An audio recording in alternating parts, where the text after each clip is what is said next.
Welcome to Nightfall Narratives with Oxford Public Library.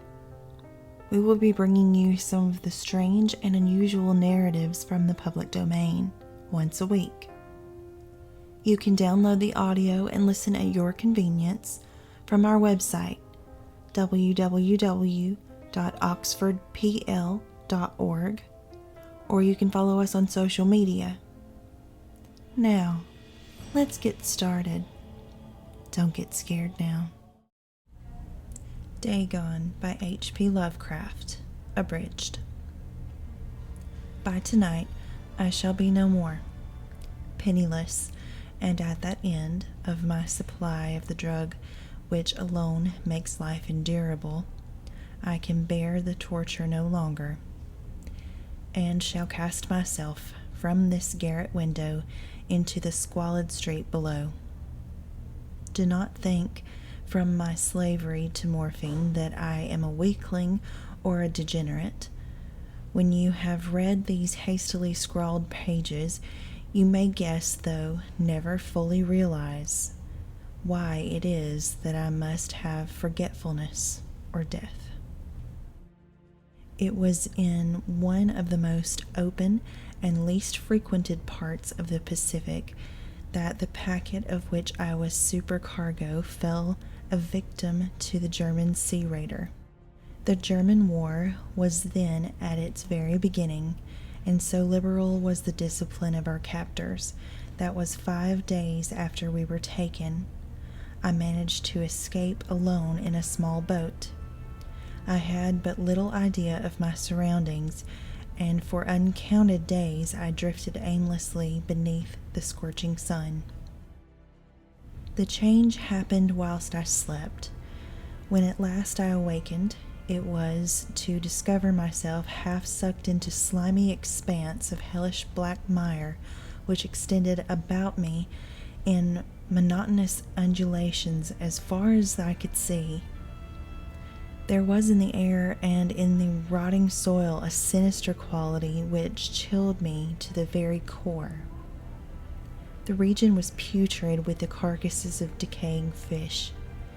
The sun was blazing down from the sky, which seemed to me almost black in its cloudless cruelty. On the third morning, I found the soil dry enough to walk upon with ease, and set out boldly for an unknown goal. All day I forged steadily westward, guided by a far-away hummock, which rose higher than any other elevation on the rolling desert. That night I camped, and on the following day still traveled toward the hummock. By the fourth evening I attained the base of the mound, which turned out to be much higher than it had appeared from a distance. Too weary to ascend, I slept in the shadow of the hill. But before the waning and fantastically gibbous moon had risen far above the eastern plain, I was awake in a cold perspiration, determined to sleep no more. Picking up my pack, I started for the crest of the eminence.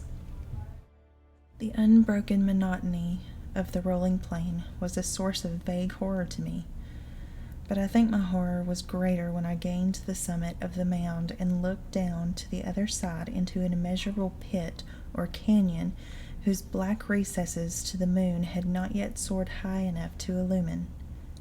Urged on by an impulse which I cannot definitely analyze, I scrambled with difficulty down the rocks and stood on the gentler slope beneath, gazing into the Stygian depths where no light had yet penetrated. My attention was captured by a vast and singular object on the opposite slope, an object which gleamed whitely in the newly bestowed rays of the ascending moon.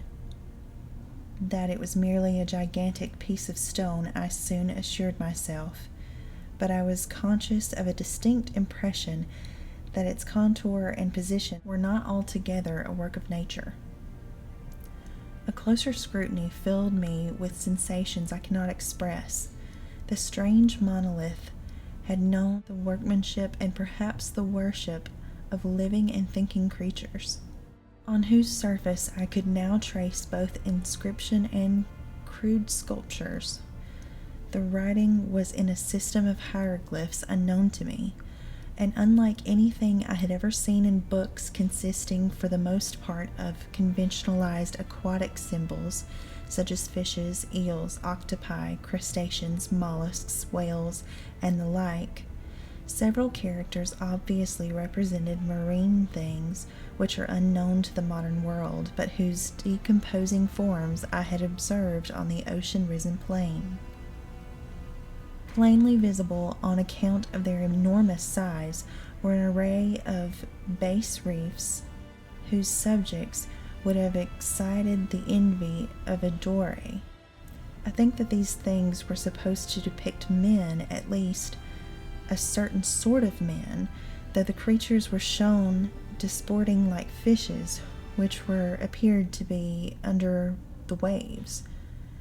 Grotesque beyond the imagination of a Poe or a Bulwer, they were human in general outline, despite webbed hands and feet, and other features less pleasant to recall. Curiously enough, they seemed to have been chiseled badly out of proportion with their scenic background, for one of the creatures was shown in the act of killing a whale represented as but little larger than himself. Awestruck at this unexpected glimpse into a past beyond the conception of the most daring anthropologist, I stood musing whilst the moon cast queer reflections on the silent channel before me. Then suddenly I saw it. With only a slight churning to mark its rise to the surface, the thing slid into view above the dark waters.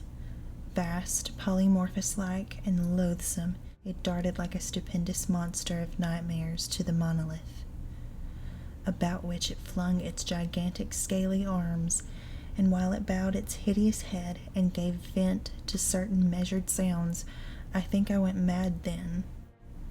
Of my delirious journey back to the stranded boat, I remember little. When I came out of the shadows, I was in a San Francisco hospital, brought thither by a captain of an American ship which had picked up my boat in mid-ocean. In my delirium, I had said much, but found that my words had been given scant attention. Once I sought out a celebrated ethnologist and amused him with peculiar questions regarding ancient Philistine legend of Dagon, the fish god, but soon perceiving that he was hopelessly conventional, I did not press my inquiries. It is at night, especially when the moon is gibbous and waning, that I see the thing. I cannot think of the deep sea without shuddering at the nameless things that may at this very moment be crawling and floundering on its slimy bed. I dream of a day when they may rise above the billows, of a day when the land shall sink and the dark ocean floor shall ascend amidst universal pandemonium. The end is near. I hear a noise at the door, as of some immense slippery body lumbering against it. It shall not find me. That hand, the window, the window! This has been Nightfall Narratives with Oxford Public Library. We hope you enjoyed these strange and unusual stories. We will see you again soon. Goodbye for now.